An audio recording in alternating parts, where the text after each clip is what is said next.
बिहार में विधानसभा चुनाव की रणभेरी बजा दी गई। बिहार में चुनाव 2 चरणों में होंगे। पहले चरण के तहत मतदान 6 नवंबर होगा, जबकि दूसरे चरण के लिए 11 नवंबर को वोट जाएंगे। बिहार की नई सरकार 14 नवंबर को जनता के सामने होगी। मुख्य चुनाव आयुक्त ज्ञानेश कुमार ने बताया कि पहले चरण में 121 सीटों पर मतदान होगा। इसके लिए 10 अक्टूबर को नोटिफिकेशन जारी होगा, जबकि नामांकन 10 अक्टूबर से 17 अक्टूबर तक होंगे।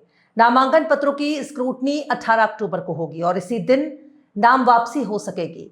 6 नवंबर को वोट डाले जाएंगे। इसी तरह दूसरे चरण में 122 विधानसभा सीटों पर वोट डाले जाएंगे। इसके लिए नोटिफिकेशन 13 अक्टूबर को होगा। 13 से 20 अक्टूबर तक नामांकन दाखिल किए जा सकेंगे, जबकि स्क्रूटनी 21 अक्टूबर को की जाएगी।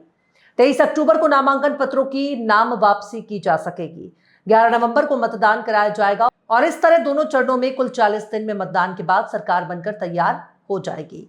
चुनाव तारीखों की घोषणा अर्थात आज सोमवार से ही बिहार में आदर्श आचार संहिता लागू कर दिया गया है, जो कि चुनाव प्रक्रिया के पूर्ण होने तक लागू रहेगी। मुख्य चुनाव आयुक्त ने बताया कि बिहार में कुल 243 सीटें हैं। इनमें 203 सामान्य, 38 एससी और 2 एसटी के लिए आरक्षित हैं।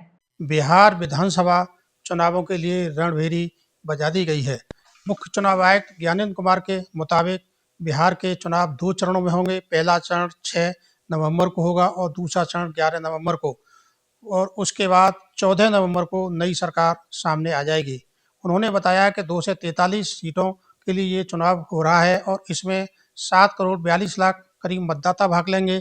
खास बात यह है कि इसमें 14 लाख मतदाता युवा हैं, जो किसी भी पार्टी के लिए जीत हार का फैसला करने के लिए काफ़ी सक्षम हैं। इस बिहार चुनाव के लिए खास बात यह है कि एसआईआर के बाद में ये पहला चुनाव हो रहा है। एसआईआर को लेकर कांग्रेस समेत तमाम विपक्षी दलों ने काफ़ी हो हल्ला मचाया था। ये मामला सुप्रीम कोर्ट तक भी गया था। इससे ये साबित होता है कि एसआईआर के बाद जो भी चुनाव परिणाम आएंगे, जिस पार्टी के पक्ष में या विपक्ष में आएंगे, कुल मिलाकर यह बिहार का चुनाव 2029 में लोकसभा चुनाव जो होंगे उसके लिए एक तरह से रोड मैप का काम करेगा। पटना से जेएन न्यूज़ के लिए सीपी सिंह।